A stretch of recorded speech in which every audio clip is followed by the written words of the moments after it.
John, it's been a couple of days now since the Featherstone game. You've had time to reflect. What can you take out of Sunday's game?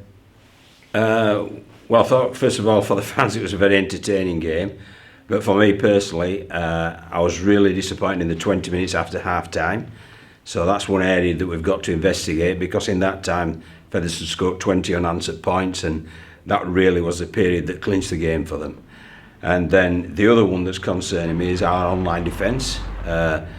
They had 4 tries from within 10 metres of our line, 2 dummy half sneaks and 2 barge overs from James Harrison. So we really need to look to address that as well. So there are areas we need to get better, but there's also lots of points as well in some of the rugby that we played to accrue that 30 points. Was the character from the lads, after they went down, they were 10-0 up, then 12-10 down, and then the second half when they nearly clawed it back 12-10, is that character something that pleased you? Yeah, it is. Obviously, it does please me, because they showed that they wanted to claw the way back and get back into it. But the easiest way, if you hit half-time at 20 points to 12, the easiest way of doing it is to make sure you come out in the second half and you nail those first 10-15 minutes by completing high and defending tough. And if you do that, then time starts to become an issue for the opposition.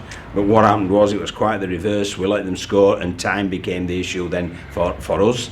And as you rightly said, well done to the lads for fighting back and giving themselves an outside chance at the end. And it was only Dane Chisholm's interception that finally put the nail in our coffin. Life don't get much easier with a trip to Halifax on Sunday. We've won 7 on the bounce now, I believe. Yeah, Halifax are playing really well. There's no doubt about that. I know Grixie keeps saying that the jagging wins are not playing that well, but when you've won 7 on the bounce, you're doing something right. I think one of the things they're doing right is they're very competitive in all areas of the game, and they are good defenders.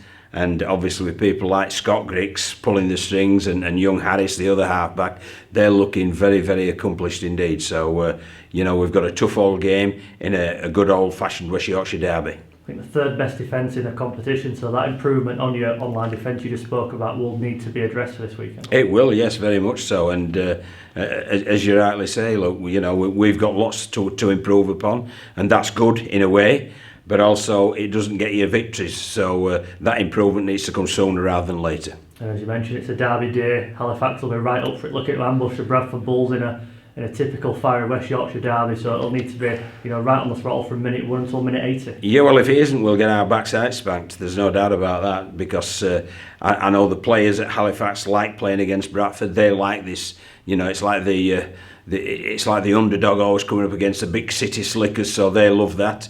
And obviously the Halifax fans love that as well, and they'll be sort of fanning the embers as well to create a fire that we're walking into. So it's going to be a tough old game, and we'll have to be at our best to give ourselves any chance. It's too early to say squad news wise. We know Joe Kear's unavailable.